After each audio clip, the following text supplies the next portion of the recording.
I started kind of more or less obsessing over this whole modern sales experience probably about 5 or 6 years ago. Our roofing company had been in the fortunate position of becoming the largest residential roofing contractor in our province up here in Canada. So we were never interested in being the cheapest, but we had to compete with all sorts of people out there. So we're trying to figure out how do we set ourselves apart? How do we show the homeowner and give them a different type of experience at that point of sale to show them that they're going to get a different experience with us the whole way through. They can trust us more. They're likely going to get a much better result with us than another contractor. And so I started thinking about this concept of a unique type of sales experience. And it was interesting. One of the things, there was a story, it was around Christmas. It was first week of December. This is about 5 years ago. And I just remember every night of the week, our doorbell was ringing. And that had just never happened before. Like, it was this weird trigger of, oh, this is different, right? Why is my doorbell ringing all the time? And of course, it's first week of December, and it's Amazon or whoever delivering all of our Black Friday shopping because Christmas is coming up. And literally the year before, we had done almost no shopping online, but we had this change in buying behavior. And I mean, all this stuff, I'm going to give the anecdotal and hopefully some practical stuff, but I love the data that Grant had bringing into this, because it's really the proof is there, right?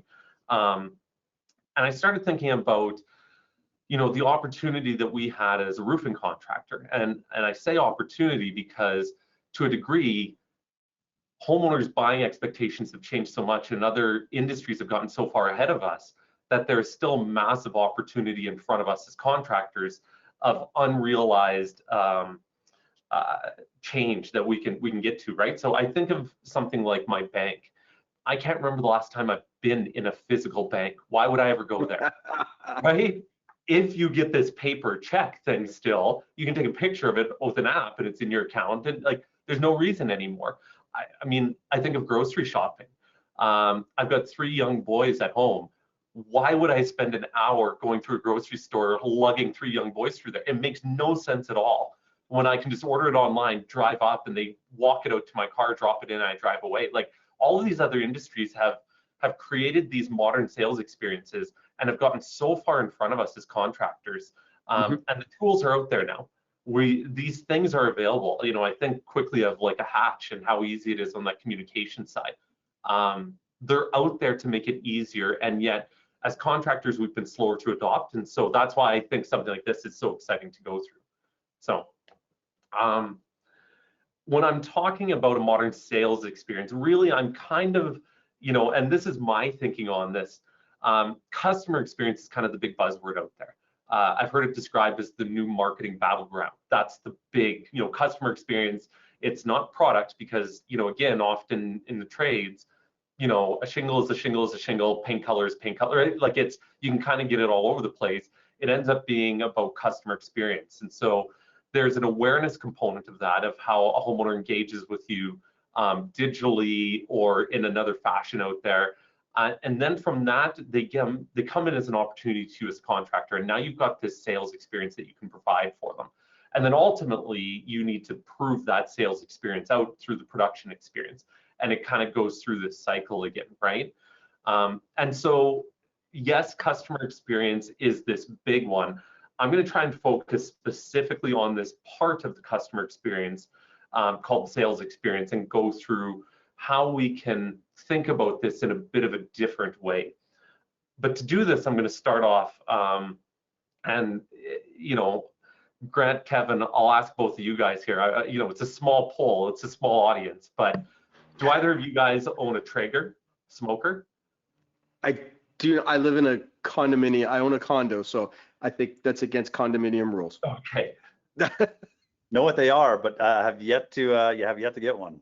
I know what it is. We're giving one away next week at an event, so I know it's a big, like round, like black thing that smokes meat. Is that correct? Oh, dude, it's awesome. Like, okay. I can pull my app out. I can check the temperature of the meat. I can control the temperature. I can set it super smoke. Like, there's everything that I can do with this thing. So I got a Traeger at Christmas.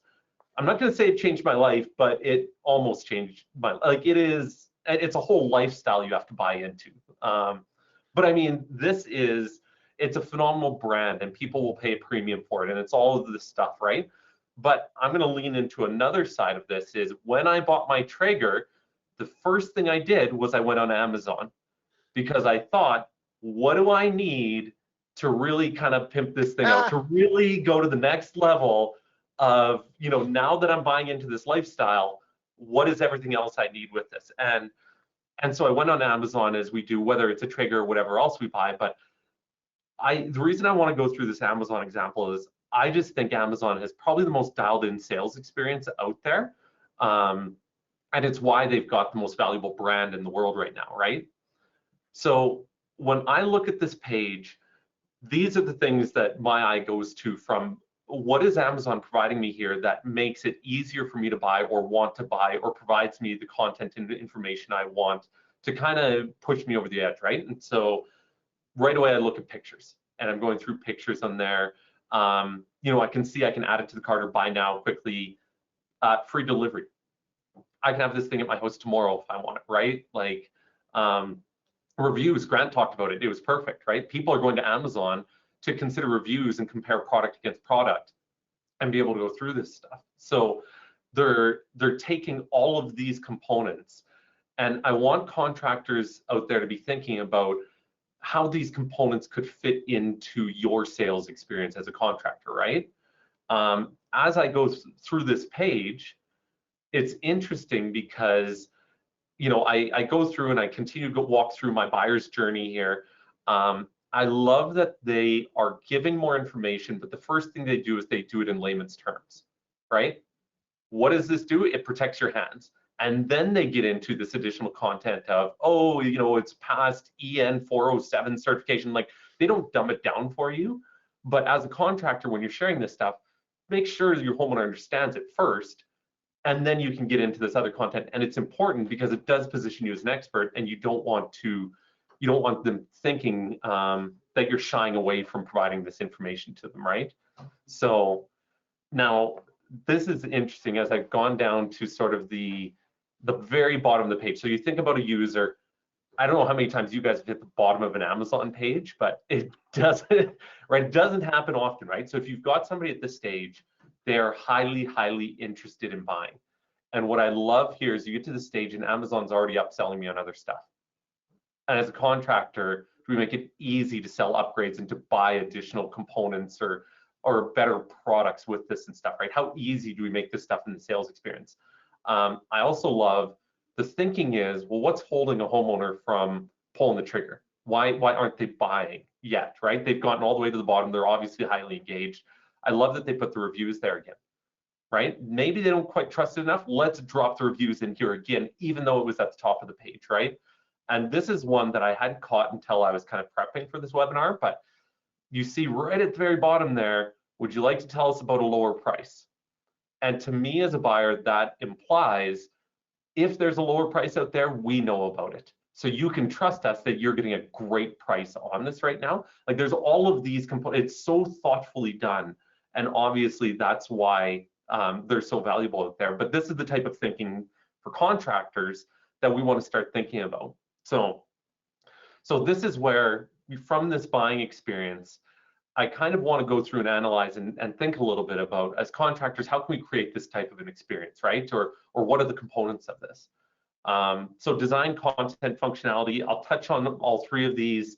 I won't linger on them for too long, but there's lots of interesting meat here as a contractor for us to think about.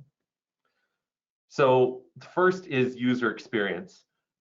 Kevin, before I got into technology, I had no clue what UX was. Right.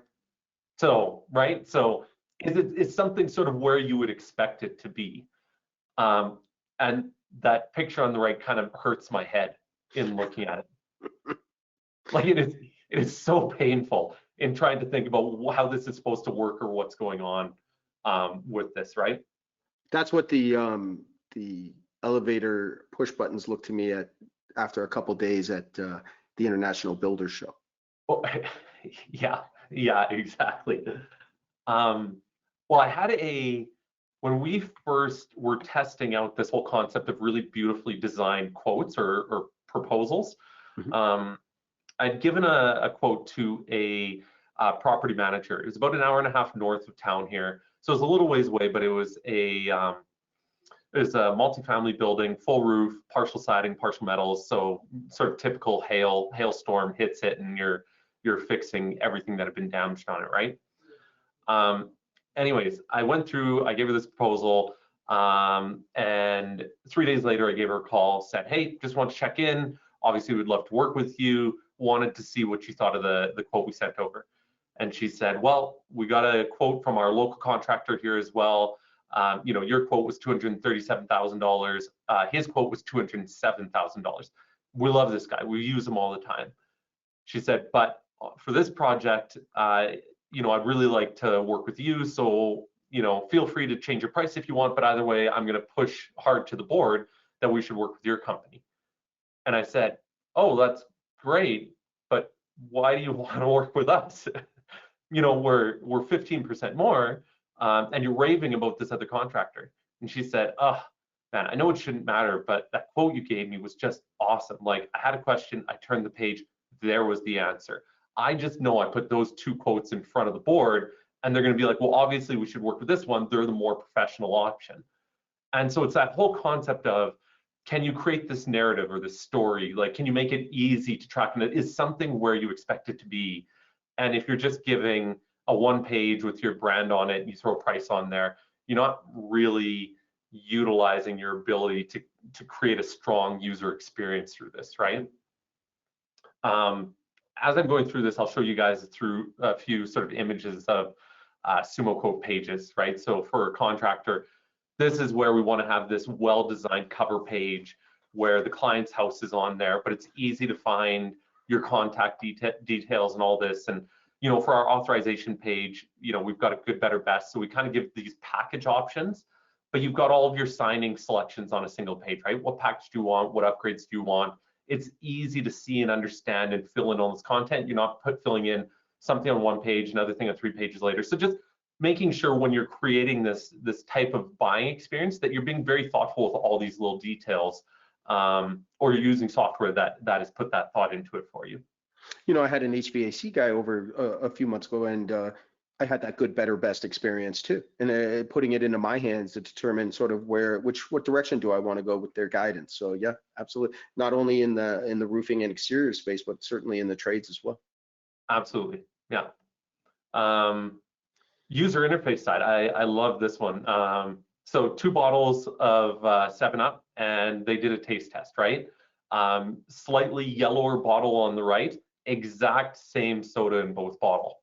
But homeowners, their taste testers swear that the drink coming out of the bottle on the right tastes more lemony, right? It's this interesting thing that we can taste design, right? Like, it visually conveys trust. There's all sorts of things that design does.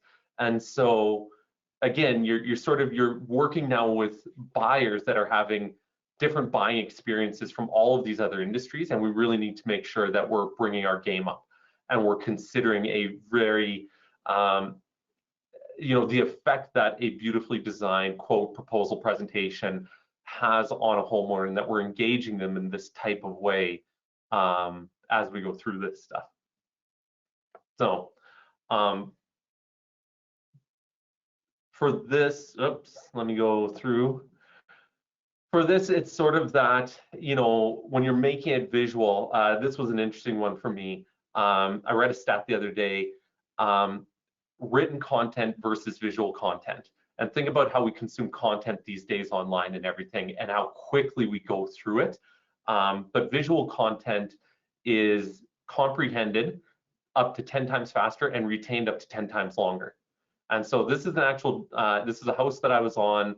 This was a hailstorm back in 2016, and trying to explain that there was a dead spot behind the chimney to this homeowner, and how we're gonna, you know, build a cricket in there to correctly, like, how would she understand it, let alone how would she communicate it to her spouse later on, right? But you provide something that's very visual, very easy to understand, and how we consume that content. This stuff is very powerful in that design and what we do with it, right? I'm in the world of this all the time, and I wouldn't have known it unless you drew it like you did on the bottom as well. So Yeah. absolutely. Yeah. So, and it just, again, it fits with how people are in the market out there these days. So, I'm going to touch on some of our content, some of the content that you want to include. This is an interesting one. By the way, have either of you guys read the book, Building a Story Brand by Donald Miller? I have not. Popular book in some of the circles that we work with. I have not. So, Yeah, but I will now. It is fascinating. Grant, your 2 cents on it?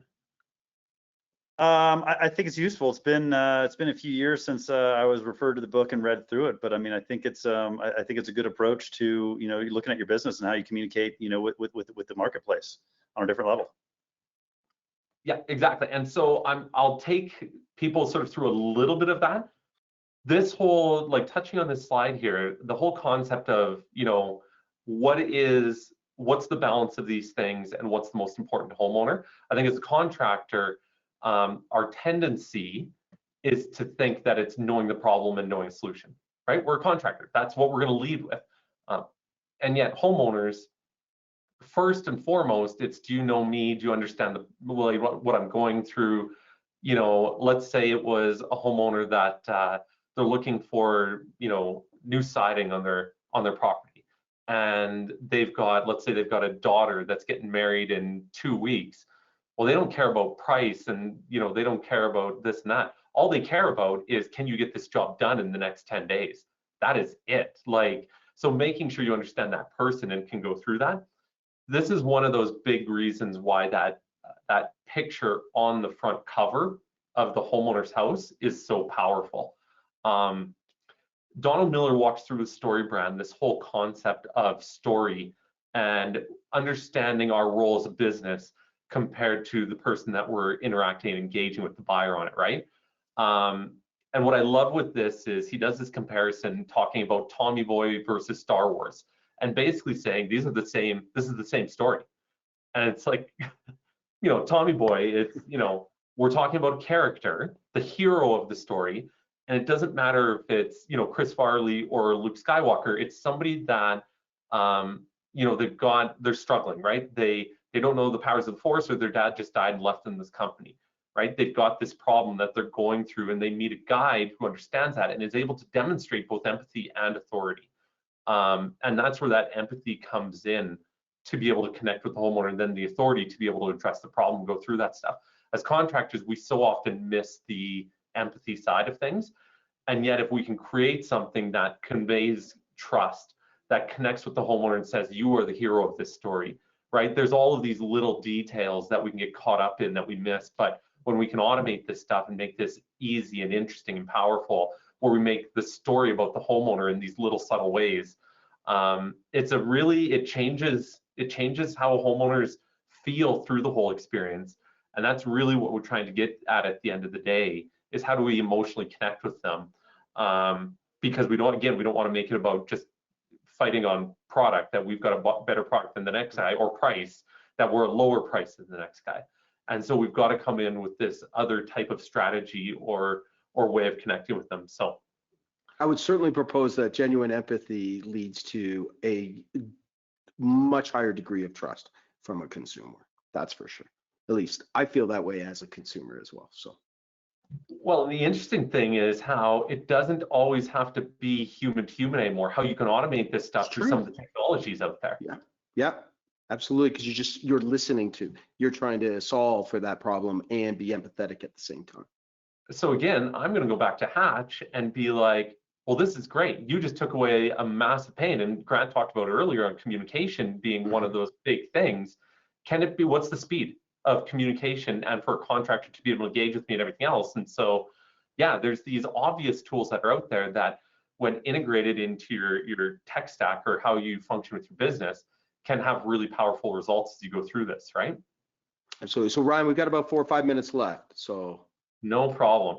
So I'm going to go through just quickly on some of this stuff here, but that content side of, you don't need to dumb it down.